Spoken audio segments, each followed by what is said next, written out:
ललितपुर नगर पालिका परिषद में विवाद सामने आया। राजस्व निरीक्षक सीमा कुशवाहा ने नगर पालिका अध्यक्ष के पति विवेक जैन और उनके ससुर पर अभद्रता के आरोप लगाए हैं।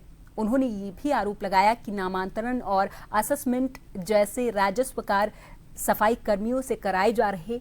वहीं अध्यक्ष सोनाली जैन ने आरोपों को निराधार बताया और कहा कि संबंधित कर्मचारी बिना अवकाश लिए अनुपस्थित थे, इसलिए जनहित में अन्य कर्मचारियों से काम करवाए गए। मामले को लेकर बयानबाजी तेज हो गई है।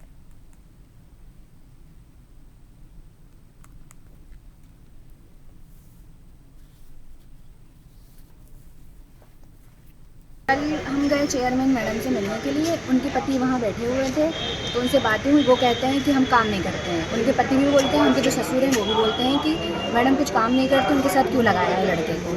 तो मैंने बोला कि आपने क्यों बोला, तो वो कह रहे हैं कि हमने कोई नहीं बोला है और ब्लेम हम पे मतलब बेजबरन लगा रही हो। और मुझसे कहते हैं कि आप चैम्बर से बाहर निकलो। फिर मैडम भी बोल रही हैं कि गेट आउट। तो मैंने बोला कि आपका बोलने का कोई हक नहीं बनता है। तो फिर इसी बात पर बहस करने लगी। मुद्दा क्या था? मैंने आप छुट्टी पे आए, मुद्दा क्या था? हाँ, मैं 3 दिन की सीएल पे थी। तो मैंने ईओ सर को बोलकर गई थी कि सर मेरी तबीयत ख़राब है, मुझे दिखाना है डॉक्टर को। तो ईओ सर ने बोला ठीक है तुम चले जाओ। मैं छुट्टी देकर गई थी। उसके बाद भी वो मेरी उसी समय से लेकर अभी 17 तारीख तक उन्होंने पूरी एब्सेंट लगा दी। सर्वप्रथम सीमा के द्वारा जो आरोप लगाया जा रहा है कि हमारे परिवार वालों ने अभद्रता की है, तो ये बिल्कुल बेबुनियाद है।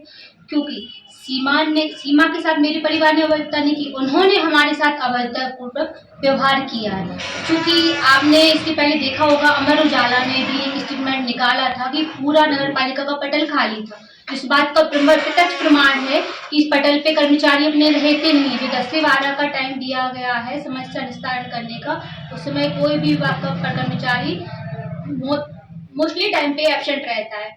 तो उस समय भी ये सीमा और आशुतोष दोनों वहाँ पे पटल पे उपस्थित नहीं थे, जिसके लिए मैंने उनके लिए लिखित में सूचना दी थी कि आप स्पष्टीकरण दीजिए कि आप क्यों नहीं।